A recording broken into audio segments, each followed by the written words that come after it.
बड़ी गली व्यवस्था के खिलाफ एक खोजी पत्रकार की सत्ता से बगावत देखना चाहते हैं तो हमारे चैनल को लाइक, सब्सक्राइब और शेयर करना न भूलें। नमस्कार, आप देख रहे हैं दृष्टांत टीवी और मैं हूं गार्गी आर्या। वारी भ्रष्टाचार मुक्त सरकार, ये रामराज नहीं कलयुग है। जिस व्यक्ति पर भ्रष्टाचार के आरोप, उसी को सौंप दी जांच। योगी जी, आपके मंत्रिमंडल के मंत्री मोती सिंह ने ये कैसे मान लिया कि जिस व्यक्ति पर भ्रष्टाचार का आरोप है वो निष्पक्षता के साथ जांच करेगा? योगी काल में ये मामला जितना ज्यादा चौंकाने वाला है, उतना ही ज्यादा हास्यास्पद है। देखिए दृष्टांत टीवी के इस खास खुलासे को। दीनदयाल उपाध्याय राज्य ग्राम विकास संस्थान, बख्शी का तालाब, लखनऊ। एलाइड पीसीएस स्तर के अधिकारी डॉक्टर डीसी उपाध्याय आजकल बहुत चर्चित हैं। चर्चा का विषय भी सुन ही लीजिए। इनकी काली करतूतों ने इन्हें इस मुकाम पर पहुंचाया है।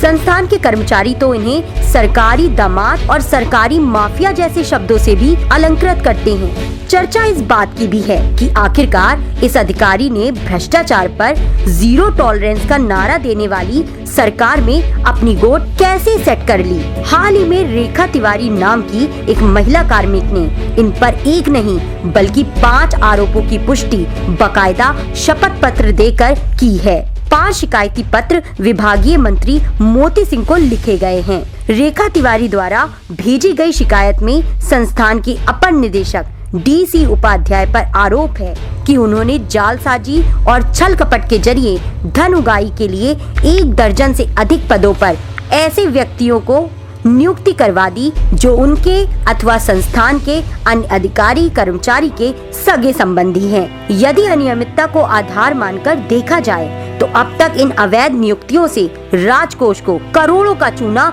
लग चुका है। डॉक्टर डीसी उपाध्याय पर आरोप है कि उन्होंने सरकारी छात्रावास को भी अपनी अनैतिक कमाई का जरिया बना लिया।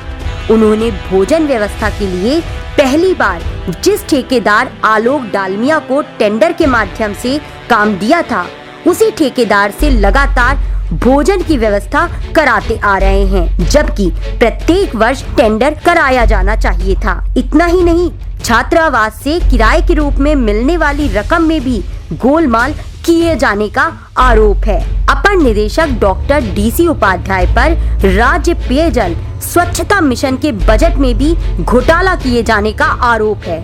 आरोप तो ये भी है कि कई कार्यक्रम तो ऐसे हैं जो सिर्फ कागजों तक ही सीमित रहे, लेकिन पैसे का खर्च लगातार दिखाया जाता रहा। शिकायतकर्ता के पास उपलब्ध दस्तावेजों के अनुसार डीसी उपाध्याय के द्वारा प्रशिक्षण किट की सप्लाई में भी जमकर घोटाला हुआ है, जिसमें नियम विरुद्ध तरीके से प्रशिक्षण सामग्री का प्रकाशन एक एनजीओ के माध्यम से कराया गया और मोटा कमीशन लिया गया है। शिकायतकर्ता का कहना है कि पत्रावलियां, आय और व्यय का लेखा जोखा, वित्तीय अभिलेख और ऑडिट रिपोर्ट से संबंधित दस्तावेज संस्थान से गायब करवा दिए गए हैं ताकि वित्तीय अनियमितताओं का खुलासा न हो सके। ये सभी मामले तो महज वानगी मात्र बताए जा रहे हैं, जबकि दावा ये किया जा रहा है कि संस्थान के अपर निदेशक डॉक्टर डीसी उपाध्याय ऐसे तमाम अनगिनत मामले में आरोपी हैं। शिकायतकर्ता रेखा तिवारी ने विभागीय मंत्री मोती सिंह को पत्र लिखकर किसी निष्पक्ष जांच एजेंसी से जांच करवाए जाने की मांग की है, लेकिन हास्यास्पद तो ये है कि मौजूदा समय में प्रकरण की जांच संस्थान के वही अपर निदेशक डॉक्टर डीसी उपाध्याय कर रहे हैं जिन पर भ्रष्टाचार का आरोप है। हालांकि सबूतों के साथ शिकायती पत्र संबंधित विभागाध्यक्ष से लेकर विभागीय मंत्री, मुख्यमंत्री कार्यालय के जिम्मेदार अधिकारियों को भी दिए जा चुके हैं, लेकिन बात यदि कार्रवाई की हो तो इस संबंध में सुगबुगाहट नजर तक नहीं आ रही है। इस पूरी खबर को पढ़ने के लिए हमारी वेबसाइट दृष्टांत.co.in को लॉगिन करें और हमारी इस खबर सरकारी माफिया को विस्तृत रूप से दृष्टांत के दिसंबर माह 2021 के अंक में पढ़ें।